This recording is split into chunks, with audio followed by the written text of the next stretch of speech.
So I'm going to start with a recap on how I've already worked on designing wounds itself. It's split into basically three parts. Okay.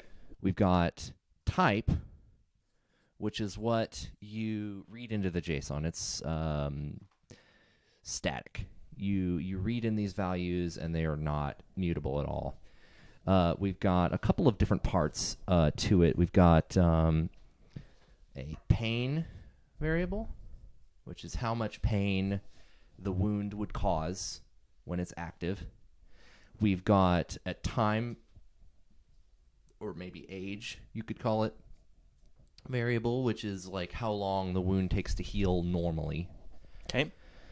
And we also have a couple of other possible ones that is still kind of a work in progress, which is like heals into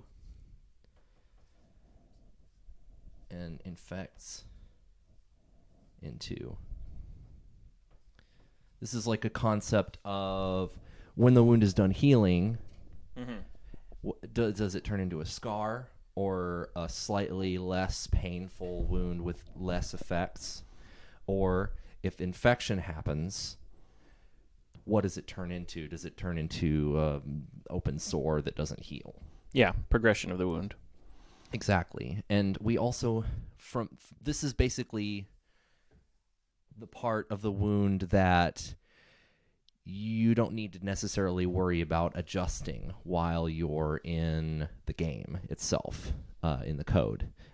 And then we have the actual wound itself, which has age, which is directly related to the time that the wound is taking. This can be a lot like the rot timer, where if you properly treating the wound, you can adjust how quickly the wound ages.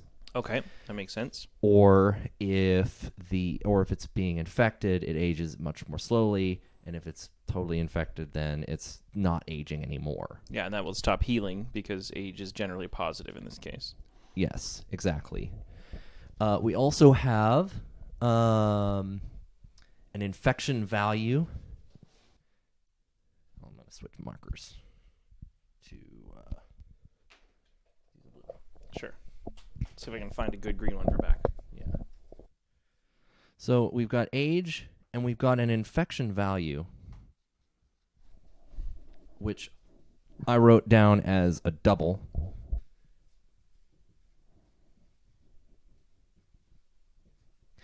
And this is basically a value from 0 to 1. When it's 1, it's 100%. And when it's at 100% infection, this is when that comes into play. And we can decide basically how that precisely happens. Yeah, so you're progressing along two tracks at the same time, age and infection. Age can slow, but probably not reverse. Infection affects how quickly age progresses and slows it down as it advances. Infection can theoretically be reversed by treating the wound. So it's kind of, we're calling it infection here, but contamination or dirtiness might be like other terms for it, because early on in the infection timer, you're just talking about, have I been slashed by a zombie that has all kinds of ooze all over it, or did I fall in the dirt after I got hit by this mutant? Okay, so we could call it maybe contamination. It's kind of tricky because there's spaces, like that's where we were talking about that in Discord for a while, where early in the infection time we were talking about dirt and contamination and like colonization stage, but as infection timer progresses, you may be getting towards full-blown infection, where it's actually like overcome your immune system and now you have things growing on you. See, this is where I wanted to use this Yeah. as an idea, because I think there were 3 phases in infection. Your wound would behave differently as it advances to the next stage. So when it advances to the next stage, we literally write a new wound JSON that behaves differently than this previous. I'm going to add effects here. So like maybe you have a head wound, so you're nauseous. Yeah. Anyway, so like, you've gone from stage 0 to stage 1, and you use this to get a stage 1 infected wound. So the way, I guess the next question we were trying to answer, and this is when Kevin came in and talked about like prototype versus the other one that I can't for the life of me remember. That guy always bringing up code stuff. There's a couple of different ways to approach this. I kind of like the prototyping idea. So if you remember when I was doing enchantments use the prototyping idea where you have a basic enchantment, right? And you know where you start from, like +5 fire damage, right? And your item adds this +5 fire damage, and say you want to add another enchantment on top of it. You don't have two separate enchantments on your item. You have one enchantment that has both effects attached to it and merged into it. Okay. So if you ever get an artifact in the game and you save the game and then you look at the JSON file for the artifact, it shows all of the effects in a single enchantment. All right. So it creates a new JSON object when you're finished with it. When you're serializing it, for sure. But in the game, it's going to be this wound idea that holds on to maybe some of this stuff, right? So that's why I was kind of waffling on this idea, is because if it's a wound, then maybe we have an array of wound types that are cumulative, and that would allow us to add multiple effects on there, and pain, and also time, and not have to worry necessarily about storing all of these variables here.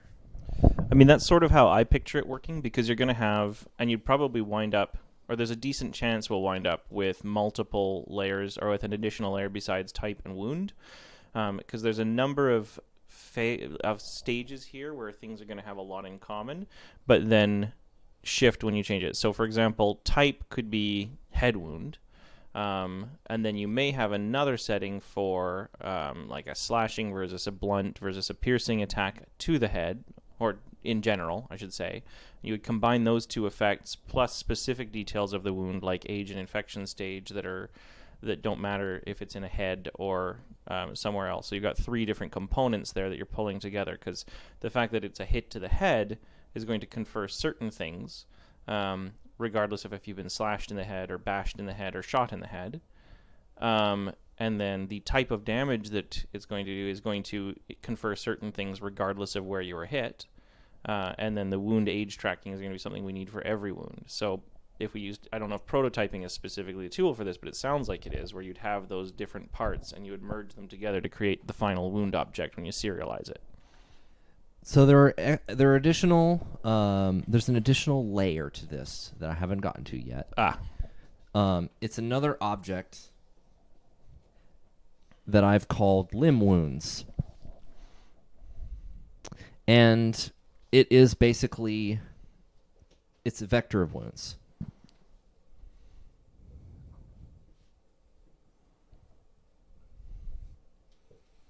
Bearing in mind that in this context, the head is a limb. And I believe so is the torso.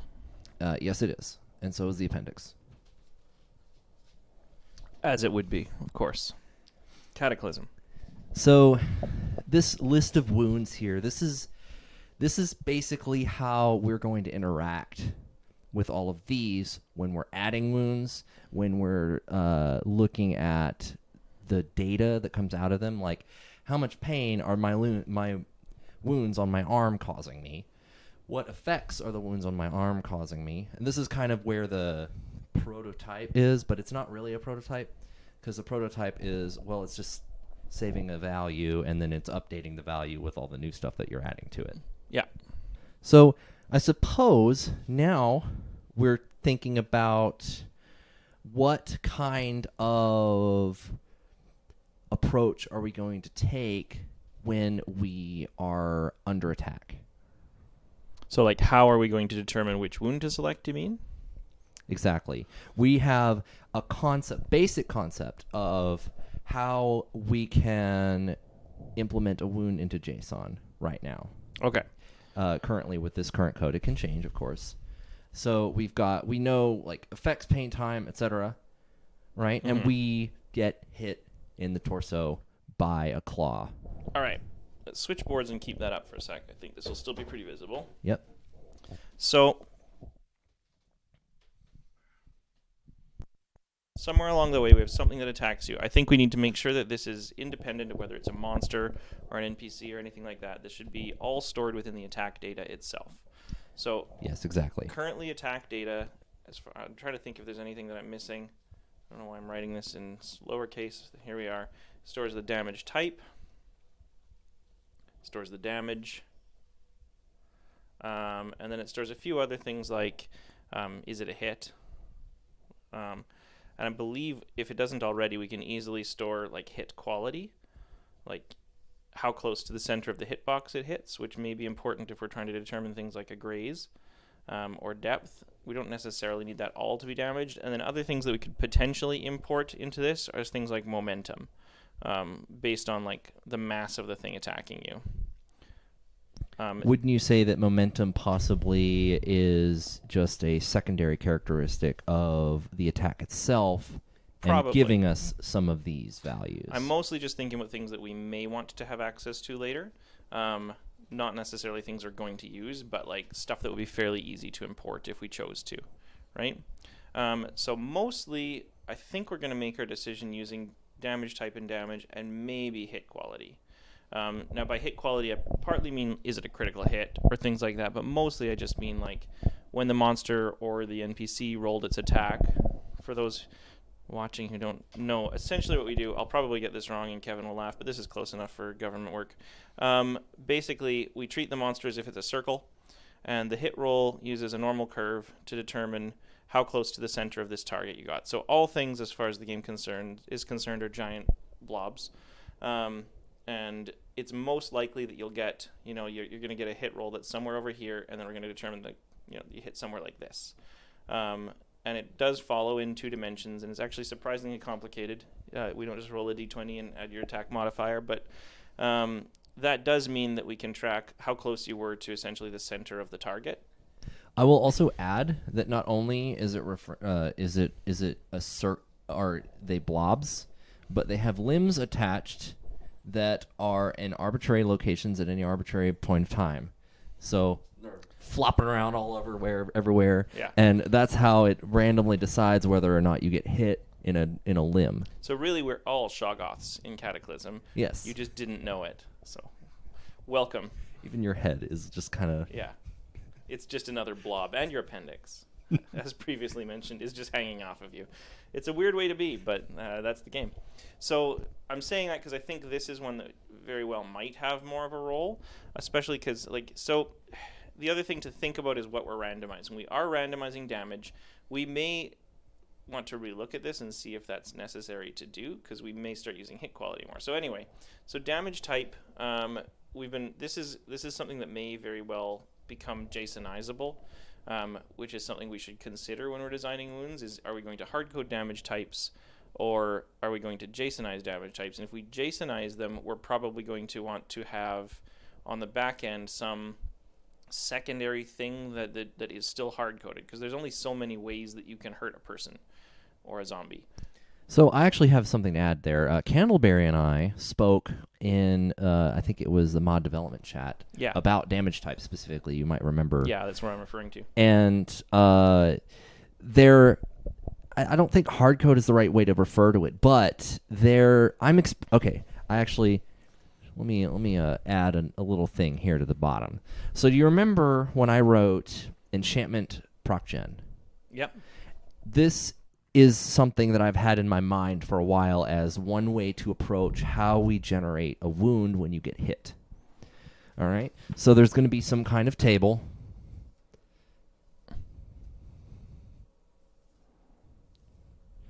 And we'll have something like damage amount, damage type,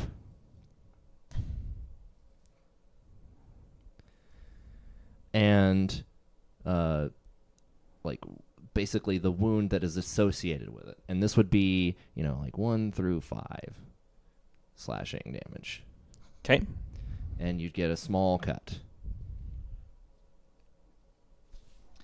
And This would, however, front load a lot of the JSON, unfortunately, because you would have to have a large amount of wounds to be associated with basically an arbitrary amount of damage types.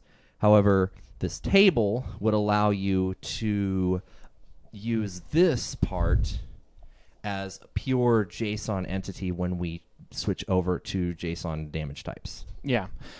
So we could probably remove some of that front loading with something that I've considered before that isn't currently in the things that we pass when we do an attack, which is why I didn't mention it here. But this has come up before, and for lack of a better word, let's say size. Size of the monster? Or? Size of the attacking thing.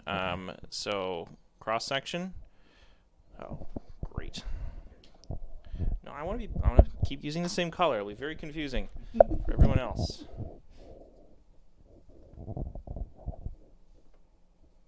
So the idea here is it would be the size of the attacking object. So here, under damage type, let's keep it to simple stuff, and we'll avoid like cold and fire and things like that. Let's just say we have slash. We'll go with a classic slash, pierce, blunt. In this case, the cross section would be roughly how big of a thing you're attacking with. So a good example here would be if we look at claw. Like a zombie clawing you with its fingernails, sword. And for anything that you're attacking with as an item, it would be really easy to find this since we have length data and size and volume data. And what I was going to suggest here is then what we may want to wind up doing, and this is where it becomes a lot of churn to initially set it up. Again, we're still going to have a lot of JSON no matter what we do, but it's maybe in a spot that's more useful is we may wind up giving monsters pseudo items to represent their weaponry. So a zombie's fist is technically an item, like we were talking about from early Cataclysm. So their melee attacks might be represented by a pseudo melee item. Yeah. Likewise, we may even have pseudo item stats for human fists and things like that for when you're doing melee attacks with characters stored somewhere, which we then inherit for zombies too because they're still using human fists. The idea here is that then instead of determining the wound size, if we had this, if you say a sword has a 2-foot, let's be metric because the game's metric and I'm metric. Let's say that a sword has like a 60 centimeter slashing area, but your hit quality is low, then we might determine that the slash isn't very long. Like you hit with a sword, but you only wind up with a portion of this based on hit quality, right? Right, exactly. So that still doesn't determine the damage, so you have a low hit quality attack with a sword, but it still could be quite hard. Like I could have thrust a sword at you and grazed your arm, but there's a lot of force behind it. So then damage is somewhat independent of hit quality. So you could have a thrust with a sword that hits you lightly on the shoulder, but like hits with a lot of force because I'm a mutant with muscles the size of kegs, and so it's like a bullet wound to the outside of your shoulder. You'd have bruising around that site. You'd have a high damage wound, but it's superficial and short, even though it was inflicted with a large weapon. So let's consider, once we're moving to this wound system, what does damage really mean anymore? Well, that's sort of where this is coming from, right? So that's why I put momentum on there as another option. Damage, I think, at this point, no longer is, does this attack kill me or not?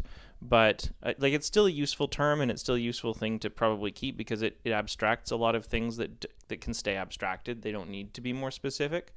So I think treating damage as like force behind the attack that is transferred to the character. Then the cross section is like the amount of the character to which that force is transferred. And the hit quality is how important the part of the person that you transfer that damage to is. So you can have a high damage attack to your pinky finger and obliterate it. It's a high damage attack, right? And its cross-section doesn't much matter then because it's your pinky finger, so anything's got enough cross-section to obliterate it. But ultimately, the wound is still only going to be on your pinky finger. No matter which way you slice it, it's still not going to be a wound that likely kills you unless it gets infected or bleeds out. Right, so a part of that sounds like not only hit quality but hit location. So we've already decided it's going to hit your hand. Mm-hmm. I suppose hit quality is another level of granularity of, it's not just like the middle of your hand, it's one of your fingers that was injured. Yeah, that would be a good way to, I think, because at some point we're not going to want to model each limb in its subcomponents infinitely, and it's not always good because certain larger, like if we get too small with what we consider a limb, then we have to start getting into stuff that I'd like to avoid, although we'll probably get into this topic of like wounds that span multiple limbs. We're going to have some of that, but I'd like it to not be the default because it's probably going to be messier. And in general, if we use something like hit quality, we can stick to larger limbs and have hit quality tell you if it's like, if it hits your arm, did it hit the fleshy part of your upper arm, or did it smash you right in the elbow and cause a joint injury that's going to make it hard to use your arm for the rest of your life until you pay somebody to replace your arm with alien cybernetics. Which is another thing, a comment that I would like to make to the people who are always wondering. So when we're in combat, we can just have our limbs amputated by axes, right? I brought an axe for just this occasion. So yeah, I mean, yeah, of course you can. But where this is going to differ from, we were just talking about this last night, and where this is going to differ from, say, Dwarf Fortress, which has an amazing and occasionally very fun and occasionally a huge headache combat system, where you can tear somebody's arm off with your back tooth, is that, well, we'll have a model where you can chop someone's leg off. There's a point where there's not much point in getting detailed with the model. If you're the player and your spine is severed, you just die. Like, you just die. There's no, like, tertiary medical facility that can support your rehabilitation as you learn to walk again. Your NPCs don't really have any realistic way to get a person with a severed leg who's bleeding out on the floor all the way to a hospital and negotiate the apocalypse doctor there to give you 30 pints of all the blood they have and sew a peg leg on you. It's just not going to happen. There are certain limb-destroying injuries, so we will have to model what happens when your leg gets crushed and you do survive. And there will probably be some limb destruction, but it's not going to be I crawled my upper torso back to base so that I could have my legs replaced with metal, because you would not survive it. Yeah, I was thinking of the fact that since a lot of our regeneration has been modeled to be extremely quick, that it's going to be extremely few and far between that you'll have any permanent injuries. In fact, in vanilla, I don't expect us to really go so far as to have permanent injuries just due to the regeneration aspect and also the gameplay. What happens when you have a permanent injury? Well, your game is basically over unless you figure out how to replace the limb or deal without it. Yeah, that's part of why I haven't taken blob regeneration out of the design doc, even though it's sort of outdated now. You now heal at a more normal speed. We don't have as much stuff, but getting permanent nerve damage in your arm that leaves your arm crippled and in constant pain and hard to use would be quite easy in the Cataclysm, and it wouldn't be fun. So we may as well leave that little caveat in there that your injuries will heal eventually, even if they're not healable injuries, provided you can survive them. I just don't think we need to make unsurvivable injuries survivable.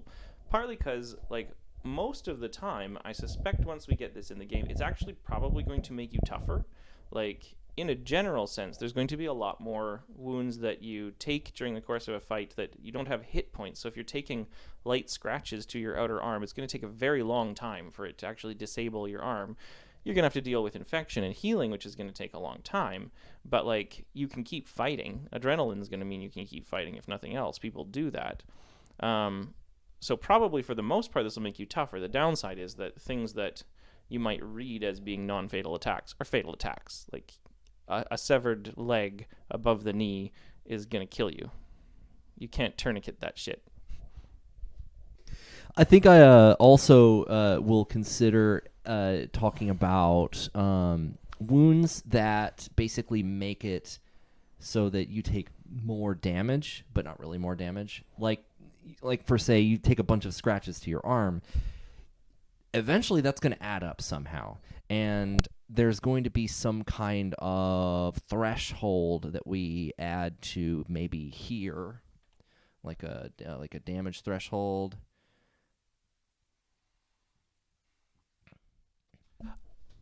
I would actually give it perhaps in the or here.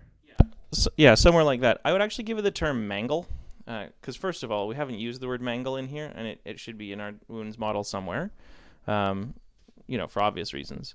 But also that's essentially what we're describing is the cumulative effect of small wounds, which would be eventually like if you have zombies just clawing at you with their dirty zombie fingernails, their individual claw attacks aren't necessarily going to do anything, but after a while your arm is just going to be shredded. And the individual wounds won't necessarily represent that, but what we could do is essentially track the like rough amount of tissue damage each wound represents and summarize those in a Mangle score, which has a threshold based on the size of your wound, your limb. So maybe that Mangle score would be here in the limb wounds object, since that is a accumulation of all of the wounds in a particular limb. We can have a, I guess, function that outputs how much damage it looks like this limb has taken, even with the small scratches that have added up.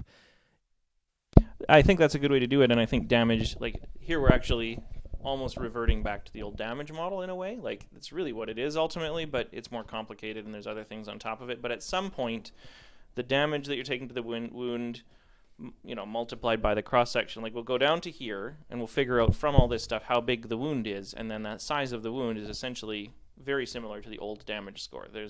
It's just that your wound in terms of that would probably have a lot more hit points. We assume most of the time it's going to be the wounds themselves that are disabling your limb, but we do have to have this model for I'm being chewed on by 1,000 zombie gerbils. Eventually they're going to get through no matter how small the wounds are.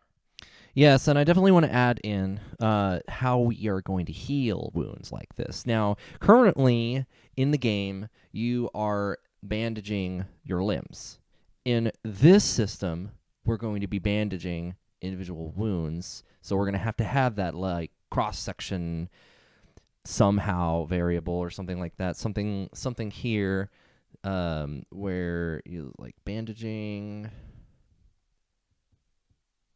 Something about bandaging here in the wound type so that you know what type of bandage you can use on the wound, what effects the bandage has on the wound, like does it reduce pain because it's antiseptic that you've actually applied, not an actual gauze bandage, or does the time increase because it's some kind of special nanotechnology or something like that. Yeah, I mean, we're calling bandaging there then is just basically wound treatment or first aid. And this I could take back to several levels. On a short level, you're basically we have these two factors we talked about earlier, age and infection. So you're basically treating one of those two things. If you are staunching blood flow with like bandages or sutures or silver nitrate sticks or something like that that's going to like cauterize it or stop the bleeding in some way, then that is an attempt to speed up the wound age timer.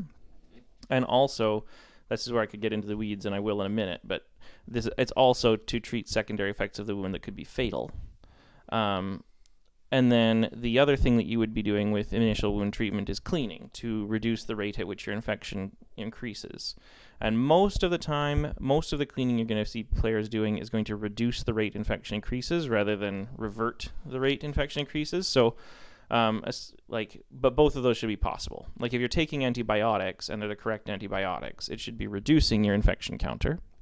But otherwise, like if you're washing your wound with water and soap, you're not actually reversing the infection, you are stopping it from advancing quicker. So in early wounds, it's going to be a race against time where you're hoping the wound will heal before the infection timer can tick up enough to become an infection, which is basically how it works in real life. I feel like this is an interesting thing to bring up, but RimWorld has something similar to that. If you remember, it's basically a percentage, and like you also have an infection percentage. Yeah, RimWorld does it pretty well. And you've got an immunity level, and like once that hits 100%, you don't have to worry about the infection anymore. Yeah, and it's basically that. It's that like anytime you take a wound and your skin layer is broken, there are bacteria on your skin and on whatever it is that cause the wound that move in right away. Your skin bacteria are potentially pathogenic already, and so washing it with soap breaks off some of the early infection and keeps them from spreading as fast, but they're still there. They're ubiquitous. They're in the air. So they're always there, and they're going to grow there all they like. But your body also has lots of techniques for fighting them off, assuming you're healthy. And so if you're keeping them from overwhelming your own defenses, then the wound will naturally heal and your body will kill those bacteria and it's not a problem. But if you don't wash it and it was claws from a corpse and then you have dirt in it and things, then it overwhelms your body's ability to heal it before those bacteria can colonize and then move in and overwhelm your system, and you move to the next stage of wound that is an infected wound.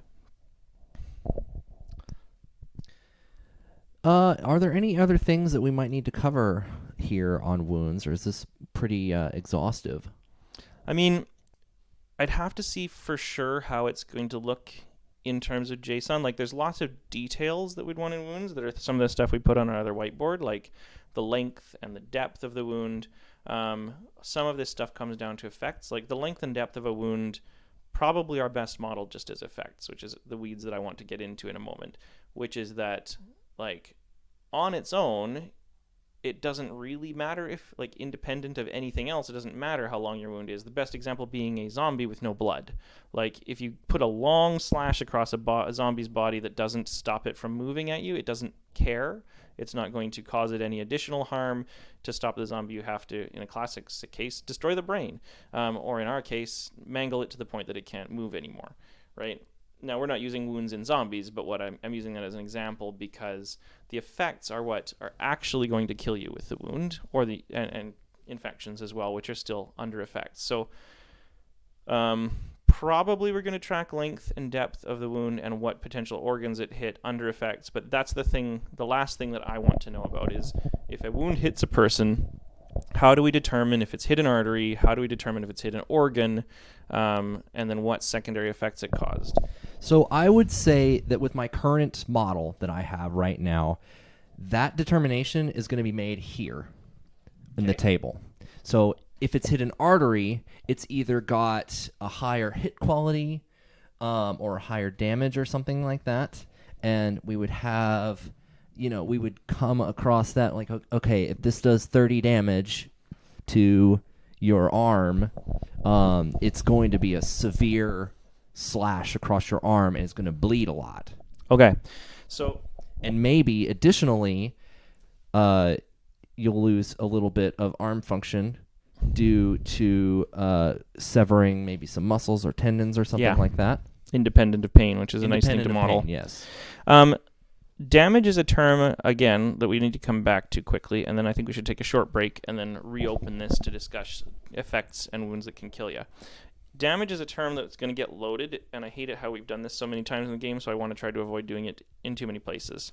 So we may want to change here where we have damage, like the damage number coming out of the attack. We may want to change that to a term like impact.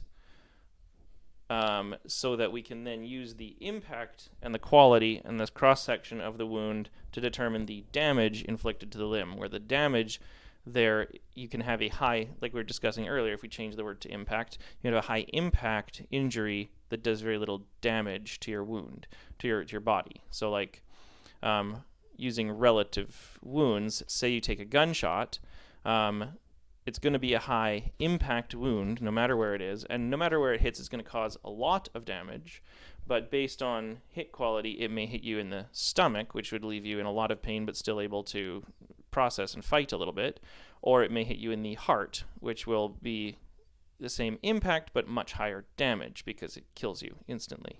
Yes, I'm starting to see what you're talking about. When you're saying damage and an impact, you're referring to how localized the area is. Would that be hit quality that you're referring to? The localization is what we're talking about. Yeah. So like the gunshot, it's a highly localized attack. What I'm saying is that we're combining these things, and then we get to damage at the end, right? I hope this can be seen on the screen. I think we determined it can. It's all good. I'll move it back here.